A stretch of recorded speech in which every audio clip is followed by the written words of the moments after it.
Alright, welcome back guys, this is Dragos and today I shall be reacting to Patrice O'Neil. If you're not familiar with Patrice O'Neil, he is also a comedian, as am I. And if you're not familiar with my particular comedy, you can check it out over here. I have a 1 hour special here on YouTube so you can look into that. But let's jump in and watch some of his, some of the GOAT's comedy, as it were, yes? So the goal here is to watch, react, and learn something from it, because it will then afterwards feed into my own comedy, hopefully. So we'll see, I'll comment as I watch so you guys can kind of see my perspective on it, okay? You ever feel like a terrible person when you're watching the news? Like you watch the news and no matter what's on, you just can't care. Like you try to, but it just 30,000 Chinese people died in an earthquake, and you're like, oh my God. Okay, so starting off very strong with contrast and also exaggerations. And also, I feel like it's still applicable today. I'm just watching all this stuff happening, man. I just can't seem to care, especially if it's happening in the US. There's so much stuff happening in the US all the time. Oh, wow. I could care less. Oh my God. A very strong use of pauses and facial expressions. We are off to a very strong start here. A missing mother of 10 hasn't been seen in 2 weeks. You're like, all right, I'm gonna care about this. I know it. I know.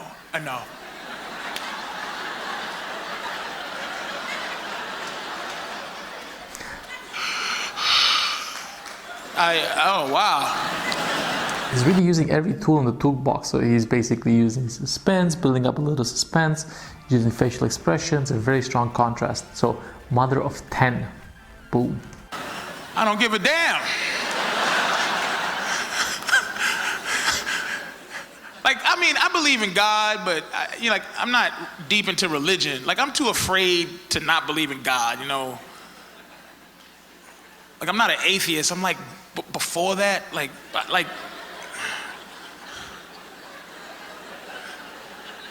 Also notice that the topics that he's using is very general, very easy to relate to. So it doesn't matter who's in the audience. It's a broad audience, a lot of cultures, a lot of backgrounds. That's fine. They can understand, they can relate. Very broad ranging topic, religion, news, people know what's happening.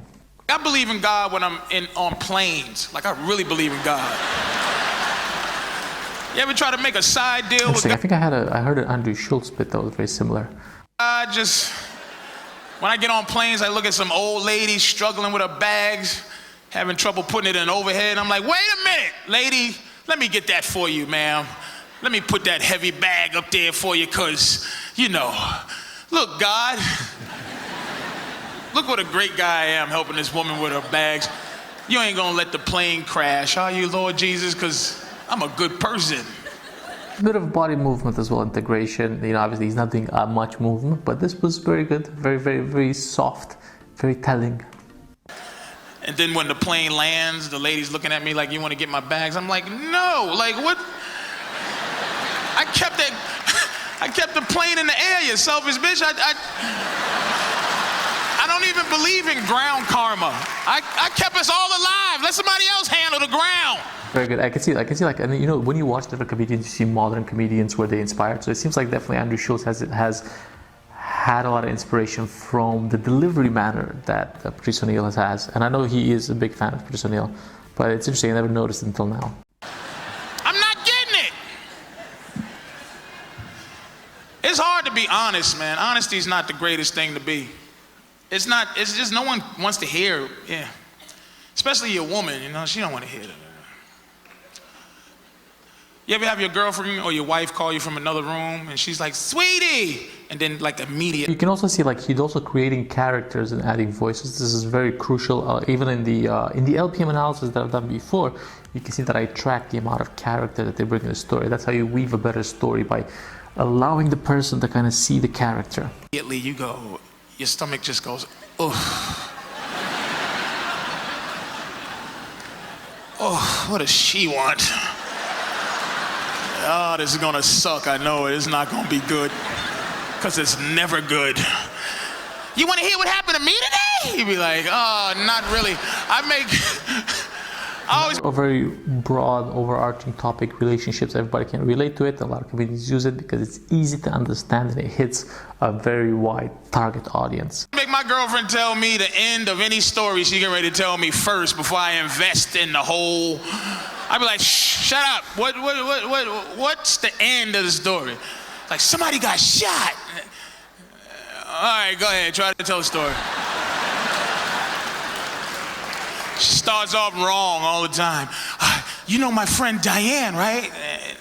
And here's why I mess up. I go, nah, I don't know Diane.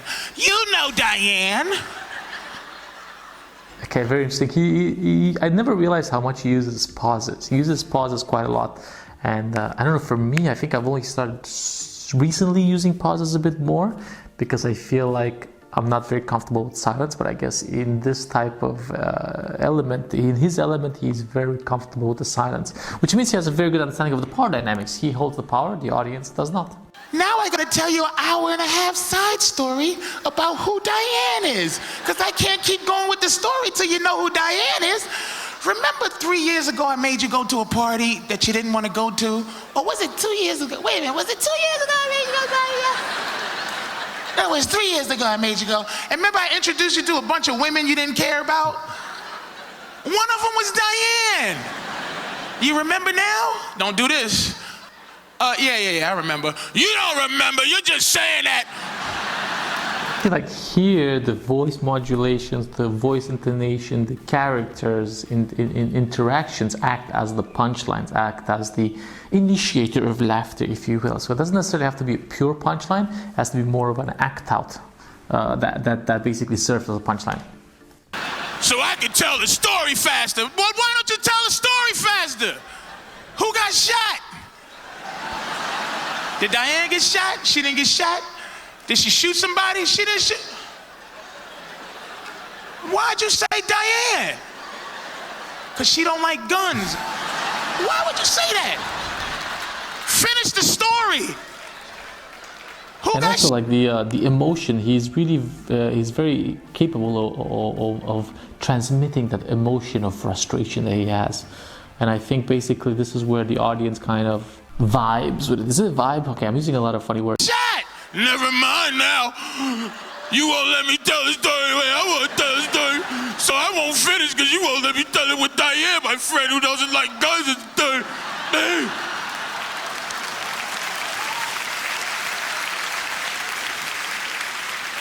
Hey, I'm sorry, ladies. That's not y'all. That's some other ladies that's not in here.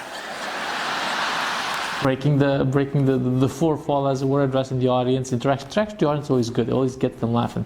But again, it's creating characters that can be easily identified, recognized, and people can kind of, build up the image in their heads. I think this is what he's doing. I don't even know what women that could possibly be. You want to know how to, because men, it's hard for us to love you and like you at the same time. It is what it is. Once a man loves you, he no longer likes you usually. So I'm going to give you some advice, ladies, on how to keep your man liking you once he loves you, if that's possible. This is what I think. Basically, it takes a long time to set up this particular premise for the joke, but it's such an interesting premise. They can't love you and like you at the same time because they're not necessarily mutually exclusive. But the way he paints it, it actually draws you in because you're like, I've never seen this before. Let me see what is happening. Men want to be alone, but we don't want to be by ourselves. Does that make sense at all? Meaning, really, look at this guy looking at his wife like, not you, sweetie, but sort of you, kinda. Also, a very good use of, I guess, words that don't usually exclude themselves, but in this context, they kind of do. He's playing around with a double meaning. Is that double meaning, I guess, of words? It's very interesting what this is very advanced stuff, but I can't really break it down perfectly. So let's watch and see what happens. We want you somewhere, like in the dwelling, just not here, just around the corner, in the vents. You can sit in the vent, I don't care if you want to watch me, but on the roof, anywhere, but just not in front of me, trying to be my friend. What you doing? What you doing? Watching I think the thing here is basically he is describing something that everyone feels. He's describing a particular state of mind that guys are in that usually doesn't have a particular word, or that has not been put out into the world in the way that he has. And I think that's why people find it related, because I kind of relate to this. I want you to be around, but I don't want you to be in my business. Baseball? Why are you watching baseball by yourself? How come you didn't get me But in up? terms of the techniques, it's basically voice modulation and contrast are the base ones that he's using. Obviously here he's using character creation, voice modulation, but the idea is he's creating a contrast between words that shouldn't be in contrast. You know what I mean? Like be alone and by yourself. These are like basically synonyms, but then he's put them in a situation where they are contrasting their antonyms. So that's what it's interesting. From a lexical perspective, it draws you in, it draws me in. You snuck out of bed. Why'd you didn't get me up? I want to watch baseball with you. What you doing? Why you down Also, here? the topic is relationships once again, which means that everyone can identify with it, and it hits a very broad audience. So just basically the thing you want to do in this kind of event, like Just for Laughs, which is a massive comedy conference. Move your leg off that ottoman where it's comfortable so I can sit next to you and wrap my leg around your leg and some weird I love you hot vine. Move over. So what's happening here is giving more and more details. The more details he gives, the more it draws you into this scenario, and it allows you to create the image and the context in your brain. Give me your arm. Give me your arm. Give it to me. Let me give it. Come here. Give me a kiss. Mean it! Mean the kiss! You love me? Say it. Mean it! What you doing? What you eating, a hamburger? You shouldn't be eating a hamburger at 11. It's too early to eat a hamburger. Let me go make you a better sandwich, a turkey sandwich on 47 grain bread with no mayonnaise and bean sprouts. This is basically committing to the character. I think this kind of situation is, you can pull this off in like in a 5-minute set. This is more of a 8 to 10 minute kind of bit. Interesting. Tastes like rat turds and twigs. Ain't that better? Ain't that better? A dry sandwich you don't want? Contrast tastes like rat turds and twigs. Ain't that better? Ain't that better? Why is the TV so loud? Well, turn it down. Ain't that better? Can't hear the TV. Got a dry sandwich you don't want? Ain't that better? Why is it so cold in here? Why is the ceiling fan and the air conditioner? Turn it off. Ain't that better? Sweating, wrapped up into a hot vine. Can't hear the TV. Got a dry sandwich. Ain't that better? Why is it so dark in here? Let some sunlight in. Ain't that better? Can't see the TV. Can't hear it.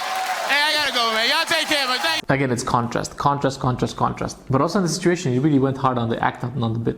It's very interesting. Patrice O'Neil, I think there's a documentary out at the moment, and if it is, check it out on Comedy Central. I do think that the key here is there's a lot of word economy. If you look at it, there's not that many words, but there's a lot communicated. He communicates a lot with very little words, and obviously he carries a lot of the emotion through the change of voice, the tonality. So it means I need to do more voices, and I need to create a bit more characters that have distinct but recognizable voices from the particular world. So the question is, who would that be in my case? Would it be Eastern European characters? Would it be more Germans? Would it be, I don't do a lot of voices. I don't do a lot of kind of like act outs. But it is interesting that this is the lesson that I am taking out of this. I need to do a bit more to better create the world, to give it more shape, to give it more form. I need to basically communicate more emotions with characters. I don't know. I hope you guys liked it. This was my particular reaction to this Patrice O'Neil bit. Let me know if you like it. Say to recommend other comedians, subscribe, like, and come back for more. Thank you.